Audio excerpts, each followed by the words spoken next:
Can you believe it? There's a detective, all right, informer, a female, all right, I'm seeing her as a detective. She's labeled an informer in Rome in 89 AD. Go figure. I can't think of an earlier detective series, but here we go. Oh, and please hit the like and subscribe. Let me know I'm doing a good job. I just read books, talk about books. I have no special effects. There's no drop-ins. There's nothing special. My audio sucks. My video sucks. My editing sucks. Well, I have no editing. Sorry. So this is what you get. So I really need your like and support. Thumbs up. Please let me know I'm doing a good job. And so we are talking about Lindsey Davis, The Ides of April, Book 1 in the Flavia Albia Mysteries. Alright, so first off, I like the map of her area, and I like the cast list and the rest of the cast list. And so Flavia, the female Flavia, a female owner of a construction company. Go figure. In Rome, there's a female owner of a construction company. Go figure. Salvidia, the female owner of Metallus and Nepos, hired Flavia to help beat off the mother's claim.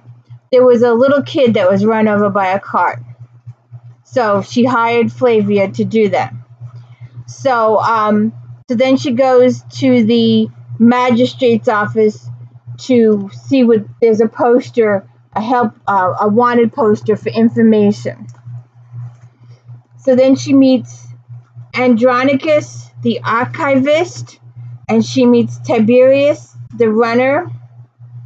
And after she meets with the lady about her fees and what her cost would be, Salvidia turns up dead. And it will be revealed later. She meets up with Metellus, and he was the son of, I had a hard time with all these little relationship situations going, but Metellus Nepos, which means nephew, he was the nephew of the guy who started the construction company, and when the uncle died, the wife took over. So she was like a stepmother. And upon learning about Flavia's situation, because this Salvidia died before she could pay Flavia, so Metellus says he's going to sell everything, and he will pay Flavia's fees.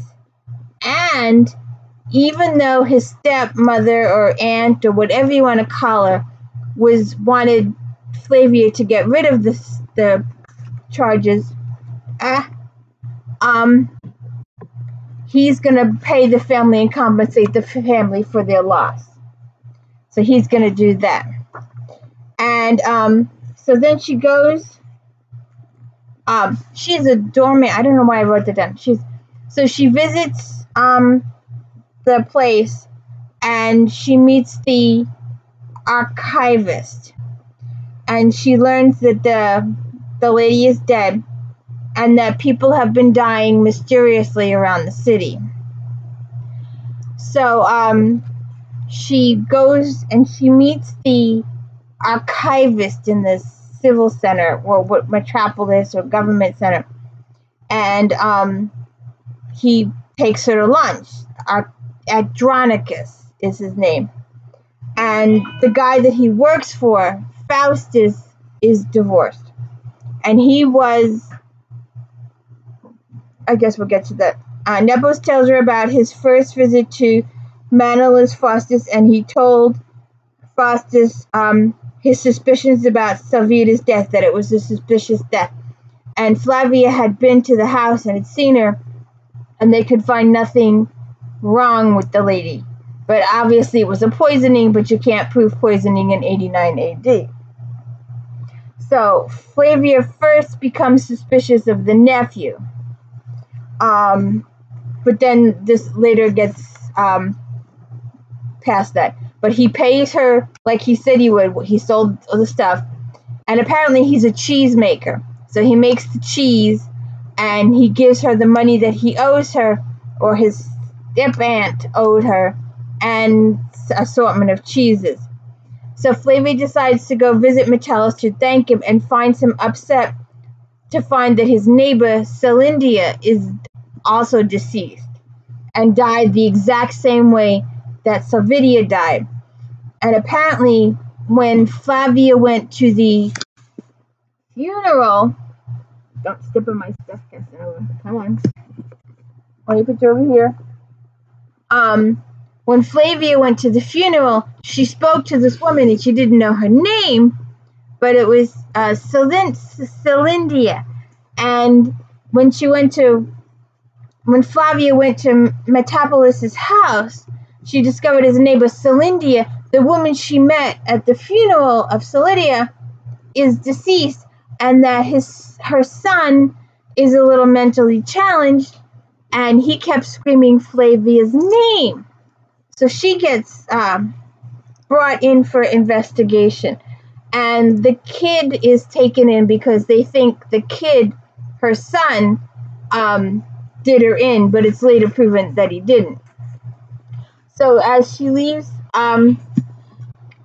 Kylo, she talks to the son, Kylo, and she's told the guy in power, Cassius Cascorius, wants to see her. So they do all their stuff they can do to hide her from him.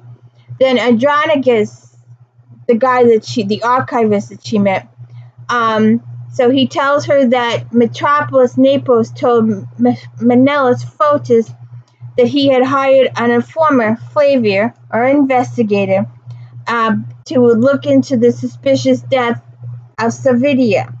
And he inquires why she's not on this official list of investigators. So she has to explain that all to him. And then Andronicus, the archivist, makes romantic moves on Flavia. And at first, she thinks it's a positive thing. Flavia is divorced and her husband is deceased. She's a widow. Which, again, I think is just really weird for this time period. I'm just getting used to all the rules and stuff of this particular time period. It's just weird for me. So the next day she goes, they have bathhouses. Isn't that weird? Can you fathom? We know about this from history, that they had public bathhouses and how unsanitary they all were. It's just, stick. And Tiberius finds her there. He goes to the front door, and she doesn't want to see him, so she leaves out the back door. Morales finds her. So 4 men and Scarius are interviewed.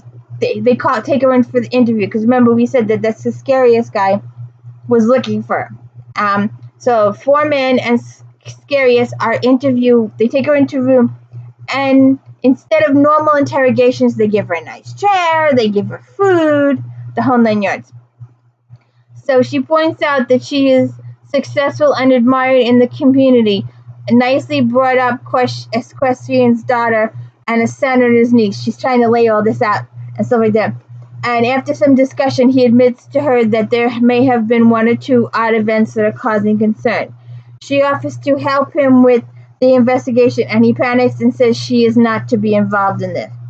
So then lies to Morales and tells him that Scarius told her to tell him that he is to cooperate with her and work with her in investigating the case. He later finds out that she lied, but then it's later decided she might as well go ahead and do it anyway.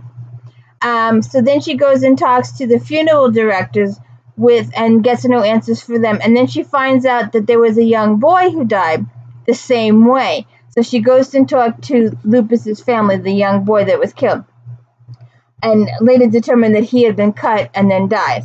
And while at the cafe, Tiberius comes to see her and was told, and he's discovered that she was told to stay out of it, and she's now into it, and now she can do it. There have been connections to, she is under suspicion now because she has connections to a couple of the people, because she was involved with Solidia, and she saw the lady, the Salentina, the lady, the next door neighbor who got killed.